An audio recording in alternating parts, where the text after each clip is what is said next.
बिस्मिल्लाहिर्रहमानिर्रहीम। नाज़रीन अस्सलाम वालेकुम, मैं हूँ इमरान वसीम।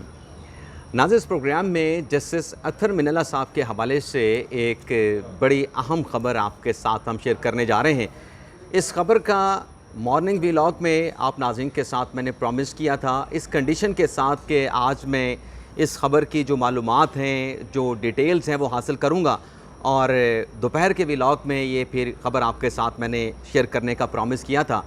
तो अल्हम्दुलिल्लाह जो ख़बर है उसकी इन्फॉर्मेशन, उसकी तफ़सीलात मैंने कलेक्ट कर ली हैं और जो ख़बर जस्टिस अतहर मिनल्ला साहब के हवाले से मैं शेयर करने जा रहा हूँ, इस ख़बर का जो ताल्लुक़ है वो साबिक़ वज़ीर आज़म इमरान ख़ान की रिहाई से है। तो क्या मामला है, इस मामले का इमरान ख़ान की रिहाई के साथ क्या ताल्लुक़ है और इस मामले का जस्टिस अतहर मिनल्ला के साथ क्या लिंक बनता है।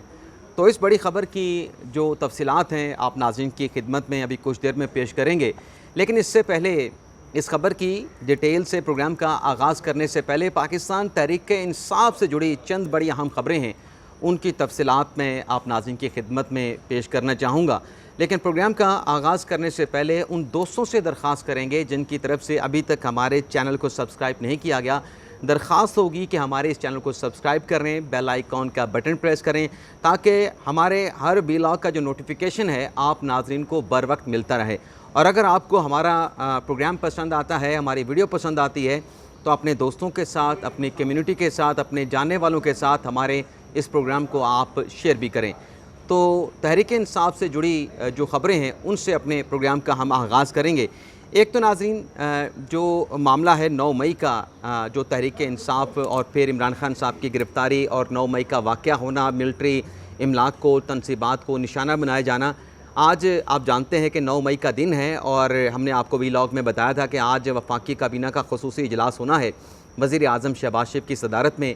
तो आज वफाकी काबीना का इजलास हुआ और इस इजलास में निगरान हुकूमत के दौर में जो काबीना की कमेटी बनाई गई थी 9 मई के ज़िम्मेदारान के तयन के लिए, वो काबीना की जो रिपोर्ट है निगरान काबीना की, उसे आज काबीना के इजलास में पेश किया गया और उसमें इस बात का मुतालबा किया गया कि जो 9 मई के ज़िम्मेदारान हैं उन्हें मंतकी अंजाम तक पहुंचाया जाए, उन्हें अदालतों से सज़ाएँ होनी चाहिए।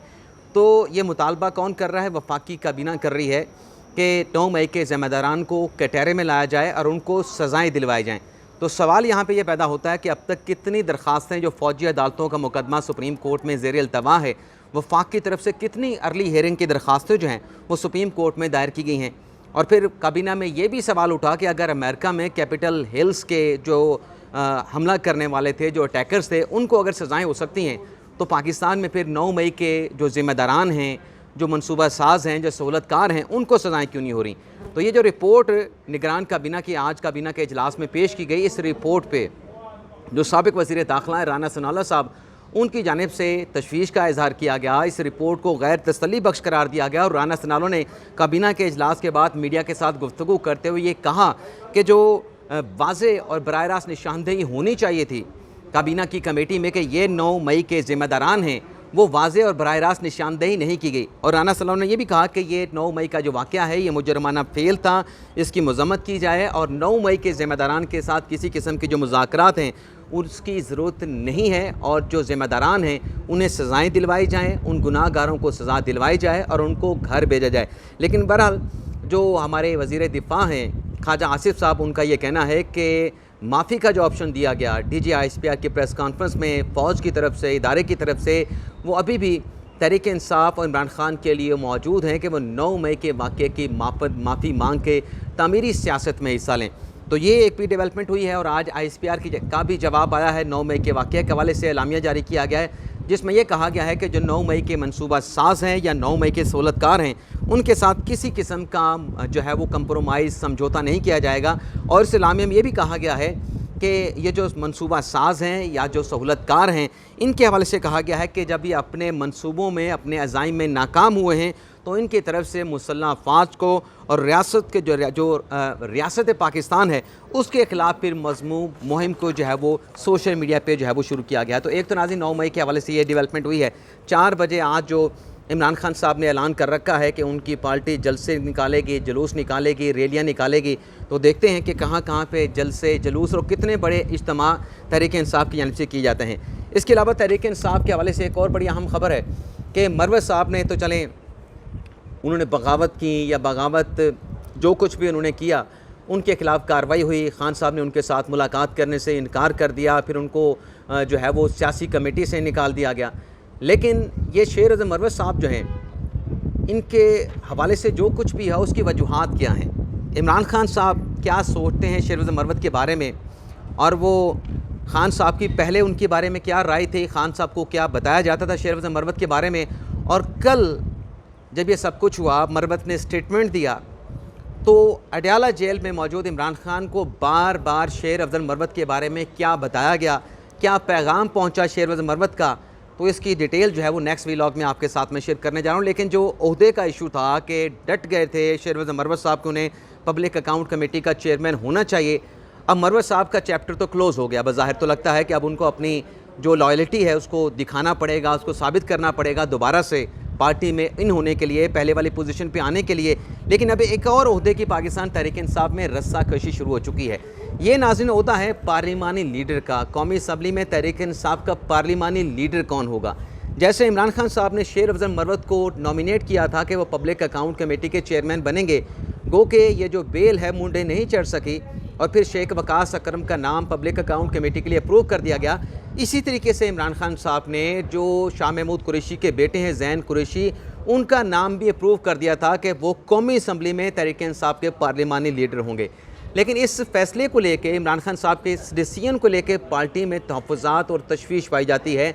और ये तशवीश है तहरीक इंसाफ में कि अगर हम शाह महमूद कुरैशी के जो बेटे हैं ज़ैन कुरैशी, उनको अगर पार्लिमानी लीडर बना देते हैं तो इससे तासुर जाएगा मरूसी सियासत का, और पाकिस्तान तहरीक इंसाफ मरूसी सियासत के ख़िलाफ़ है। तो ज़ैन कुरैशी को पार्लिमानी लीडर नहीं होना चाहिए। उनकी जगह पे जो नाम तजवीज़ किया गया है या जो नाम सामने आया है वो साहबजादा महबूब सुल्तान का है। इनका भी पंजाब से ताल्लुक़ है। तो ये मामला भी सियासी कमेटी के सपुर्द कर दिया गया है कि कौमी असम्बली में तहरीक इंसाफ का पार्लिमानी लीडर कौन होगा, इस पर भी चंद रोज़ में फ़ैसला होने का इम्कान है। लेकिन देखना ये होगा कि जो इमरान खान साहब ने फ़ैसला किया था कि ज़ैन कुरैशी पार्लिमानी लीडर होंगे, उस फैसले को बरकरार रखा जाता है या उनको चेंज करके साहबजादा महबूब सुल्तान को या PTI के या सुन्नी इत्तेहाद कौंसिल के किस रहनुमा को जो है वो पार्लिमानी लीडर जो है वो नॉमिनेट किया जाता है और फिर खान साहब से उसकी हतमी अप्रूवल ली जाएगी। तो एक और ओहदा तहरीक इंसाफ का कौमी असम्बली में, उस पर रस्साकशी का क्या नतीजा सामने आता है, क्या मंतकी अंजाम होता है, इस हवाले से आपको अपडेट करेंगे। अब आ जाते हैं जो जस्टिस अतर मिनल्ला साहब के हवाले से ख़बर है। उस खबर पे आने से पहले नाज़रीन, जो दो जज साहबान ने ख़त लिखे थे, बाबर सत्तार साहब ने और जस्टिस मोहसिन अख्तर कियानी साहब ने, उन खतूत को तौहीने अदालत में की दरख्वास्तों में कन्वर्ट कर दिया गया। कल ये ख़बर सामने आई कि उस पर 2 बेंच तश्कील दे दिए गए हैं। एक बेंच को हेड करेंगे जनाब जस्टिस आमिर फ़ारूक साहब, चीफ जस्टिस हैं इस्लामाबाद हाई कोर्ट के, और दूसरे बेंच को हेड करेंगे जनाब अपने जस्टिस मोहसिन अख्तर कियानी साहब, जो कि बाबर सत्तार साहब का ख़त है उस पर तौहीन अदालत की कार्रवाई का आगाज़ करेंगे। अब उस पर आज काज लिस्ट जारी होनी थी, वो काज लिस्ट पे आज जारी कर दी गई है और 14 मई की तारीख सामने आई है कि 14 मई को ये तौहीन अदालत का जो मुकदमा है जज साहबान के ख़िलाफ़ जो सोशल मीडिया पे कंपेन चली, 14 मई को दोनों जो लार्जर बेंच बने हैं 3-3 रुकनी, जिसमें जो जज मोहसिन अख्तर कियानी के लेटर के ऊपर बेंच बना है, चीफ जस्टिस आमिर फ़ारूक साहब हैं, जस्टिस मियां गुल हसन औरंगज़ेब हैं और जस्टिस अरबाब ताहिर साहब हैं, ये 14 मई को कंटेम्प्ट की प्रोसीडिंग करेंगे। और जो जस्टिस बाबर सत्तार साहब का ख़त है उस पर जस्टिस मोहसिन अख्तर कियानी हैं, जस्टिस तारिक महमूद जहांगीरी साहब हैं और जस्टिस सरदार इसाक खान साहब हैं। तो 14 मई की तारीख आ गई है। देखना कि होगा कि इसमें किस किस को नोटिस जारी करके मदऊ किया जाता है। अब आ जाते हैं जो इमरान खान साहब की एक और दरख्वास्त भी है, उसका भी जिक्र कर लें, फिर उसी खबर पे आते हैं अतर मिनल्ला साहब वाली पे। खान साहब ने जो इस्लामाबाद हाई कोर्ट से रजू किया था कि नैब ने उनके खिलाफ तोशाखाना का नया मुकदमा शुरू कर दिया है, उस पर जो कल अपील की इस्लामाबाद हाई कोर्ट में समाअत हुई, चीफ जस्टिस आमिर फ़ारूक साहब और जस्टिस तारिक महमूद जहांगीरी साहब के नैब ने मेरे खिलाफ, बुशा बीबी साहब के खिलाफ एक नई इंक्वायरी खोल दी है। उस पर यह हुआ है कि कल इस्लामाबाद हाई कोर्ट ने नोटिस जारी करके नैब से जवाब तलब कर लिया है। तो वो भी एक डेवलपमेंट हुई। कल के व्लॉग में ये खबर आपके साथ शेयर करना रह गई थी, तो मैंने कहा चलें ये भी आपके साथ शेयर कर लें। अब आ जाते हैं जस्टिस अतर मिनल्ला साहब वाली ख़बर पे। नाज़रीन, आज 9 मई है। ये 9 मई का वाक़या क्यों हुआ? आपको याद होगा कि जब इमरान खान साहब पिछले साल इस्लामाबाद हाई कोर्ट में उनकी ज़मानत की दरख्वास्तें थीं, उन ज़मानत की दरख्वास्तों के सिलसिले में इस्लामाबाद हाई कोर्ट आए थे लाहौर जमान पार्क से, और फिर रेंजर और नैब के हुकाम ने इमरान खान साहब को इस्लामाबाद हाई कोर्ट से गिरफ़्तार कर लिया था। वहाँ पे वो गुत्थम भी हुआ था, लेकिन बहरहाल खान साहब को गिरफ़्तार करके नैब के का जो हिरासती जो सेंटर है वहाँ पे पहुँचा दिया गया। उस पे ये हुआ था नाज़रीन कि 9 को खान साहब गिरफ़्तार हुए। 10 मई को ख्वाजा हारिस साहब, आप जानते हैं कि अब तो पहले वो नवाज शरीफ के वकला थे, फिर खान साहब के वकील बन गए, अब वो खान साहब की लीगल टीम में शामिल नहीं है। ख्वाजा हारिस साहब ने जो तहरीक इंसाफ का मौक़िफ़ था कि ये, और इमरान खान साहब का भी यही मौक़िफ़ है आज के दिन तक, कि उनको गैर कानूनी तरीके से इस्लामाबाद हाई कोर्ट से गिरफ़्तार किया गया। तो 10 मई को उस गिरफ़्तारी के ख़िलाफ़ जो है वो सुप्रीम कोर्ट में एक पटिशन दायर हुई। उस पटिशन पे कुछ ऑब्जेक्शन थे और एक सिविल मिसलिनियस एप्लीकेशन भी दायर हुई, क्रिमिनल MA दायर हुई, मिसलिनियस एप्लीकेशन दायर हुई। वो एप्लीकेशन 11 मई को समाअत के लिए फ़िक्स हुई। उसमें बेंच बना, चीफ जस्टिस उमरता बंदयाल साहब थे, उसमें जस्टिस मोहम्मद अली मज़र साहब थे, उसमें जस्टिस अतर मिनल्ला साहब थे। तो ग़ालिबन जुमेरात का दिन था, अगर तारीख़ दिन गलत नहीं है तो मैं आपको अभी साथ साथ चलते हुए सब कुछ बता देता हूँ कि कौन सा दिन था। तो 10 को पटिशन दायर हुई और 11 को ये जो पटिशन है वो बंदयाल साहब ने अपने सामने समाअत के लिए मुकर्रर कर दी। और उस पर हुआ यह था कि जो पहला सेशन हुआ था उसमें जब ये हेयरिंग हुई, ख्वाजा हारिस साहब पेश हुए, तो ख्वाजा हारिस साहब ने यह किया था कि दलाइल दिए थे कि खान साहब को गैर कानूनी तरीके से गिरफ़्तार किया गया है, और कहा गया था कि जो है वो इमरान खान साहब को प्रोड्यूस किया जाए। तो इब्तदाई दलाइल सुनने के बाद अदालत ने नोटिस ये जारी किया था इस्लामाबाद पुलिस को और नैब को कि आप इमरान खान साहब को, जुमे का दिन था, अपना जुमेरात का दिन था जब ये वाक़या, ये पटिशन सुप्रीम कोर्ट में ज़ेर समाअत आई, तो खान साहब को 3:30 बजे ऑर्डर किया गया कि आप उनको अदालत में पेश करेंगे। नैब को और इस्लामाबाद के पुलिस के हुकाम को उस ऑर्डर पे कंप्लाई विद हो गया। और जब इमरान खान साहब पेश हुए तो इमरान खान साहब को, आपको याद होगा कि बंदयाल साहब का एक जुमला, जब खान साहब कमरे अदालत में मौजूद थे, वक्फे के बाद दोबारा अदालती कार्रवाई का आगाज़ हुआ, तो उमरता बंदयाल साहब ने कहा था good to see you Khan साहब। तो उस पर भी सवालात उठे थे कि एक जो नैब का मुल्ज़म है, करप्शन के इल्ज़ामात उसके ऊपर हैं, उसको जो एक मनसब पे बैठा, मुल्क के सबसे बड़े मनसब पे बैठा जो सबसे बड़ा जज है, वो कैसे उस मुल्ज़म को गुड टू सी यू कह सकता है। लेकिन बहरहाल वो बहस अपनी जगह पे।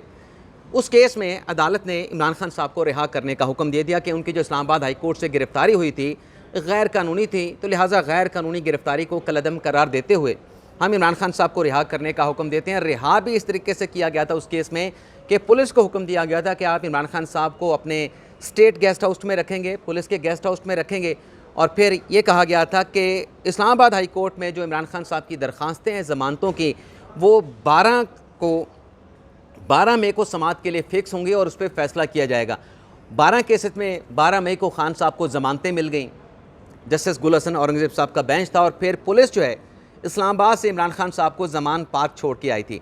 वो जो रिहाई का सुप्रीम कोर्ट का फ़ैसला था नाज़रीन, वो फ़ैसला तो 22 शफ़ात का जारी कर दिया गया था, लेकिन उस फ़ैसले के जो 24 पैराग्राफ थे, जो ख़बर है जस्टिस अतर मिनल्ला साहब के हवाले से, उस 24 पैराग्राफ में से अतर मिनल्ला साहब ने जो रिहाई का हुक्म था, इमरान खान साहब की रिहाई के हवाले से सुप्रीम कोर्ट का हुक्म था, 11 से लेके 24 जो पैराग्राफ थे उनके साथ इत्तफ़ाक़ किया था। अतर मिनल्ला साहब ने लिखा क्या था, मैं वो भी आपको पढ़ देता हूँ उस फ़ैसले पे। ये नाज़रीन मुझे निकालने दें, किधर गया जी, ये फ़ैसला आ गया। इसमें अतर मिनल्ला साहब ने, मोहम्मद अली मज़र साहब ने तो अपना नोट नहीं लिखा, बंदयाल साहब ने 22 सफ़ात का फ़ैसला लिखा था। अतर मिनल्ला साहब ने यह लिखा था कि आई कंकर with the reason in the paragraph 11 to 24, यानी जो 11 से लेकर 24 पैराग्राफ है उसके साथ मैं इत्तफ़ाक़ करता हूँ, बट लेकिन I would record my own reason separately. यानी इसमें जो जनाब अपने अतर मिनल्ला साहब हैं, उन्होंने अपना अलग से फ़ैसला जो है वो तहरीर करना था, अलग से नोट तहरीर करना था खान साहब की रिहाई के हवाले से। तो आज 9 मई है और 11 मई को ये मुकदमा समाअत के लिए आया था, तो आज तक वो नोट जो है वो सामने नहीं आ सका अतर मिनल्ला साहब का। और जहाँ तक मेरी इन्फॉर्मेशन जो आज मैंने कलेक्ट की है, जो कॉपी ब्रांच है सुप्रीम कोर्ट की, वहाँ से कलेक्ट की है, जो सुप्रीम कोर्ट का अपना IT का डिजिटल कंप्यूटराइज सिस्टम है, उससे जो मैंने चेक किया है, इसके अलावा जो इम्प्लीमेंटेशन ब्रांच है वहाँ से जो मैंने चेक किया है, यही इन्फॉर्मेशन मिली है कि अभी तक अतर मिनल्ला साहब ने अपनी रीजनिंग तहरीर नहीं की है। अब अतर मिनल्ला साहब क्यों नहीं तहरीर कर रहे, इनकारी तो वो हो नहीं सकते, मैंने क्वेश्चन मार्क अपने थंबनेल पे लगाया है, लेकिन इतनी ताख़ीर क्यों है जब सुप्रीम कोर्ट की तरफ से या आला अदालतों की तरफ से ब्यूरोक्रेसी को कहा जाता है कि आप अपना काम नहीं करते, वक्त पे नहीं करते, तो ये सेपरेट नोट जो अलहदा से लिखना था अतर मिनल्ला साहब ने, अपनी रीजनिंग देनी थी, वो आज तक क्यों नहीं दी जा सकी। अब आप नाज़रीन के जहन में सवाल आ रहा होगा कि यहाँ पर तो चलें 11 पैराग्राफ से लेकर 24 पैराग्राफ तक जो है वो अतर मिनल्ला साहब ने इत्तफाक़ किया, लेकिन 1 से लेके जो 10 तक पैराग्राफ थे उसमें ऐसा क्या था जिस पर अतर मिनल्ला साहब ने अपना अलग से नोट तहरीर करने का जो है वो एक मुख्तसर सा नोट उस फैसले पे लिख दिया था। अब मैं आपको बता देता हूँ, पहला पैराग्राफ जो है नाज़रीन, जो बंदियाल साहब का फ़ैसला है जिस पर अतर मिनल्ला साहब ने कहा कि मैं पहले पैरा से लेकर 10 पैरा तक अपना अलग नोट लिखूँगा, तो पहले पैराग्राफ में इमरान खान साहब का जिक्र किया गया है। The present criminal petition has been filed before the court by the Imran Khan, chairman of Pakistan Tehreek-e-Insaf, against the judgment of the Islamabad High Court dated 9/5, wherein his arrest from the premises of the High Court was declared to be non per se illegal। तो उसका जिक्र किया गया Islamabad High court के फैसले का कि क्योंकि जब हाई कोर्ट का बताया गया खान साहब को गिरफ्तार कर लिया गया है, उस पर हाई कोर्ट में अलग से कार्रवाई हुई थी। तो पैरा 1 ये है। पैरा 2 में जो फैक्चुअल बैकग्राउंड है उस केस का, उसका जिक्र किया गया है।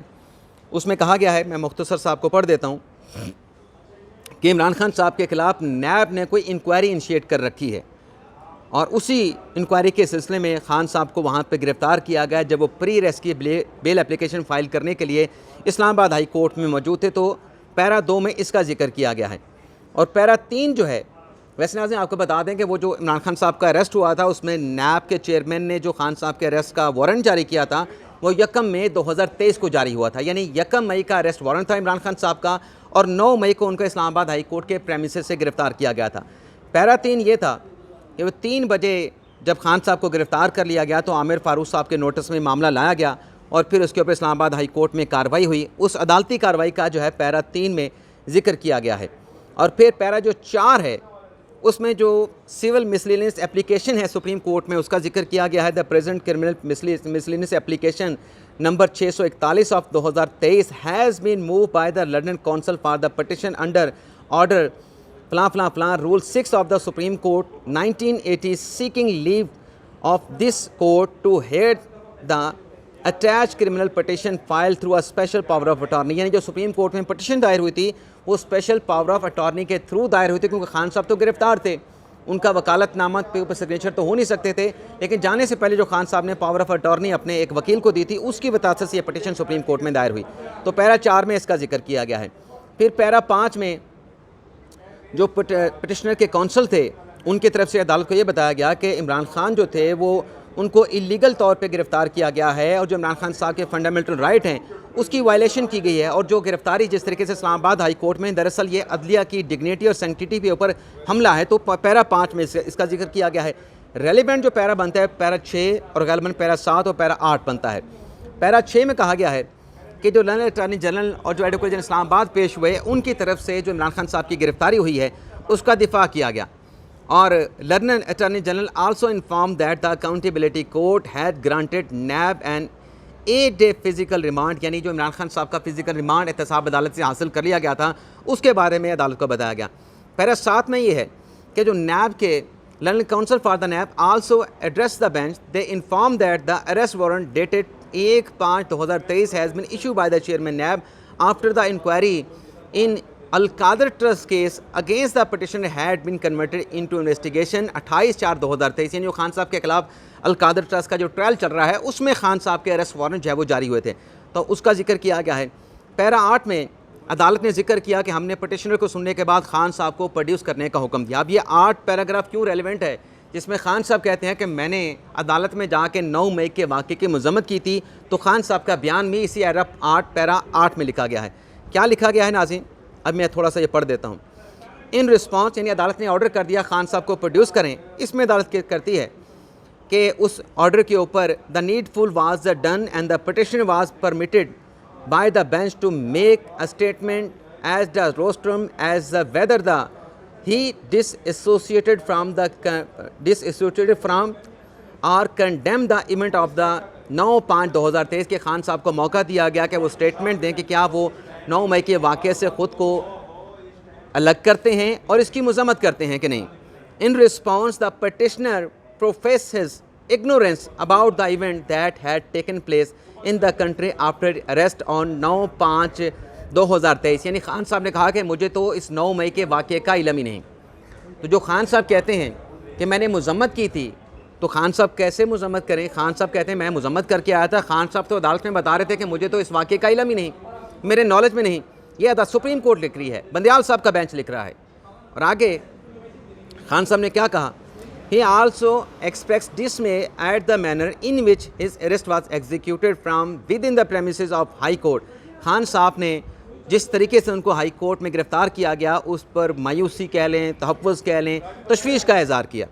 Shortly after the petitioner statement, Imran Khan साहब की स्टेटमेंट के बाद, this court issue it's short order on the same day 11/5/2023 wherein it declared that the petitioner arrest to be invalid, unlawful। However, this court directed that his custody, यानी इमरान खान साहब की custody, shall be retained within the ICT police who shall produce him, यानी Islamabad police Imran Khan साहब को produce करेगी before the Islamabad High Court on the following day, यानी अगले दिन 12 मई को। It was also held that the during his incarceration he would be allowed to meet nominated visitor, यानी खान साहब अपने नामजद करदा लोगों के साथ मिल भी पाएंगे at the police guest house where he was held after their clearance by the security, यानी उस गेस्ट हाउस की सिक्योरिटी क्लियरेंस भी की जाए।